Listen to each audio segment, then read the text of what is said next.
Нәзіктік атаулының жиынтығы ананың алақаны. Ол сәби үшін ең жылы ұя. Деушет атам қазақ.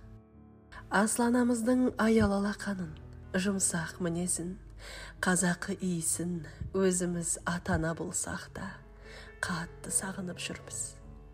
Ал немере жиен шөберелер үшін сүйікті әжесінің орны тіптен бөлек. Қамшының сабындай қысқа ғұмыр шіркіннің бұралаң жолында киелі күннің қасиетті нұр шуағы сияқты туған ананың мейірім шапағаты сәт сайын керек екен адамға. Дәл қазір анамыздың соңғы сәттері, ақырғы сапарының өзі сағымды сағынышқа айналғандай. Табиғат мезгілдері әдеттегідей өз ырғағында. Уақыт дөңгелегі жылжып жатыр. Біз анамызбен бақыттырақ, алаңсыз едік. Алайда былтырғы жайдар жаздан күткен үмітіміз ақталмады. Тамызымыз тамылжымады. Өйткені бір тағдыр үзілді. Ол аяулы анамыз еді. Өзі де, өмірі де өнегеге толы Ағзира Имақ қызы, қазақтың шын мәніндегі келіні, жеңгесі, асыл жар, ардақтана, әз әже еді. Табиғатынан ашық, жүзі жылы, кең пейілді жан қазіргі Атырау өңірі, Ақтоғай елді мекеннің Бақсай ауылдық округінде 1940 жылы дүниеге келген. Ол әулетіміздің бүгінгі үлкен еді.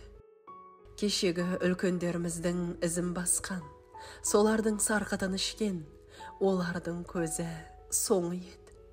Өмір баянына зер салсақ, қарапайым ғана қоңырқай ғұмыр кешкен асыл жанның еңбек қорлығы, үлкенді сыйлап кішіге құрмет көрсете білетін биязылығы, қандай қара жұмыс деп қиындық көрсе де, ешкімге ешқандай наразылығын білдірмеген жаны сірі, жайдарлығы сынды ізгі қасиеттерін тізе беруге болады.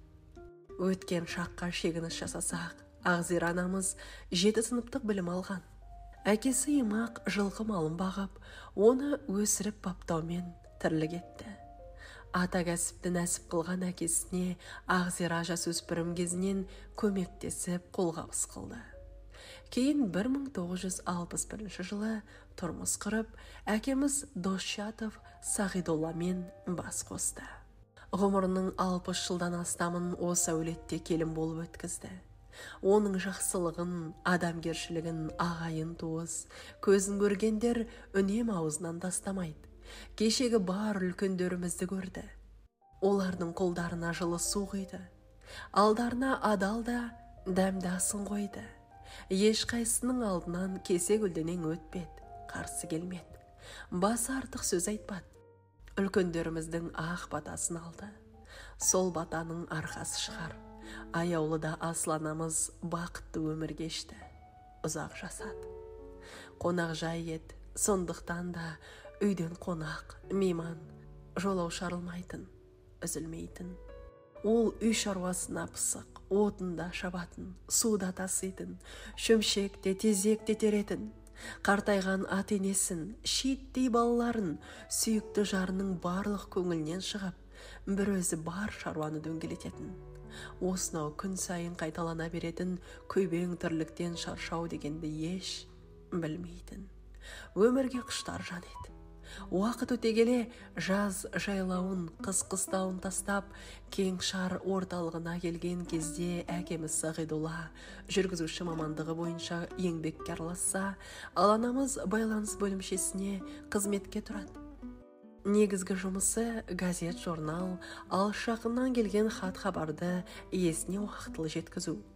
Таңертеңнен кешке дейін сөмке арқалап, күннің бораны мен аязында, жаздың ыстығында бірнеше шақырымды артқа тастап, үй аралап жүру де оңайға түспейтін анық. Бірақ бұған дейін де даланың, үйдің ауыр тірлігін жасап, ысылып төселіп үйренген жан қызметіндегі болмашы ауыртпалықтарға мойыған емес. Жұмысын ыждағаттылықпен, зор құлшыныспен жасайтын. Өзінің саласына өте құрметпен қарап, күнделіктісін абыройлы атқарады. Оның қолындағы Айгөлек, Балдырған, Ақ желкен сынды журналдардың жаңа санына ие болып, балалар қуанып жатса, мезгілінде жеткен баспасөз бен хат хабар алған әр ауыл тұрғынынан алғыс естіп қайтатын. Осы Қазпоштада жүріп, зейнетке шықты. Ағзира Имақ қызы 8 құрсақ көтерген ардақтан еді. Алайда 2 ұлы кішкентай кезінде шетін екен. Аллаға шүкір, қалған ұл қызының есейіп бір үйдің иесі болғанын көз көрді. 11 немере, 4 жиен, 9 шөбере сүйіп, етегіне сүрініп қалмайтын осы құлдыраңдаған құлыншақ еркелерін қашанда айналып толғанып отырушы еді. Тағдырдың жазуы шығар. 2021 жылы жалғыз қызы Шолпан дүниеден өтті. 2022 жылы тұңғышы Жасұланнан мәңгілікке көз жазды. Қазақтың атамдатсаң атамдат, ботамдатпа дегенін ойласақ, қос қолынан қапыда айырылу анамызды есеңгіретіп жіберді. Ұл қызының мезгілсіз қазасы қажытса керек, өткен жылы өзі де балаларының соңынан бақилыққа аттанып кете барды.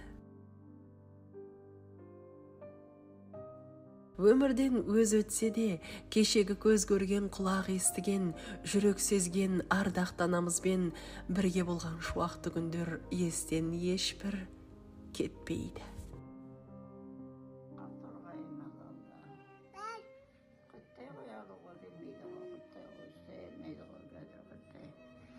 Қолы құрттай қоянды қалда. Жапияғым, олда жыбырлап атқан бір жапияғым.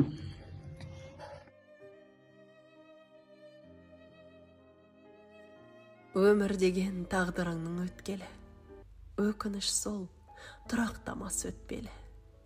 Керуен күндер, жұлдыз түндер жылыстап, бір жыл өтті әз анамыз өткелі. Содан бері өтіп жатыр елес күн, ішіндеміз тұманды бір елестің.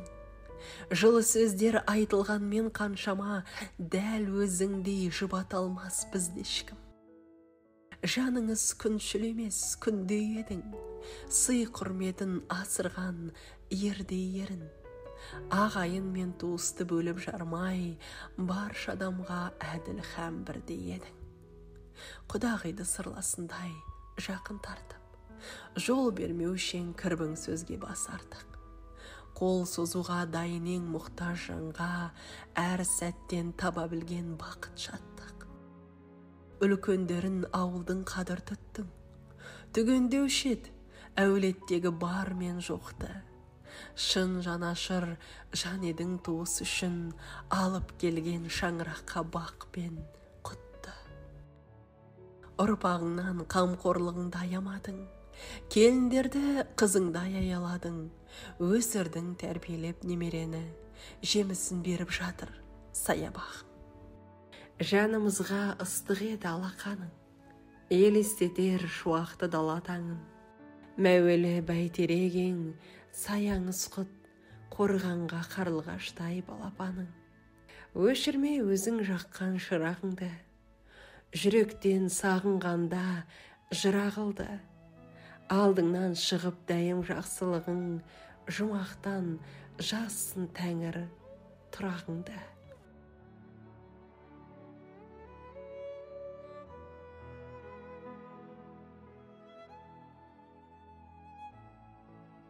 Көкірегі көмбе қариялық жасқа жетіп, 82-ге толған ұрпағының аяуланасы, немере жиен, шөберелерінің сүйікті әжесі, Имақ қызы Ағзираның ана дүниеге аттануын орнымен болар Алла бұйрығы деуге де болады. Десе де асыл анасын жүзге келсе де кім қият? Адам өлген күні өлмейді, ұмытылған күні өледі деген. Ендеше ақ жаулықты анамыздың жарқын бейнесі, артында үрім бұтағы, айналасында қаумалаған ағайын туыс тұрғанда ешқашан ұмытылмайды. Жаныңыз пейіште шалқып, жұмақтың төрінен болғайсыз асыл ана.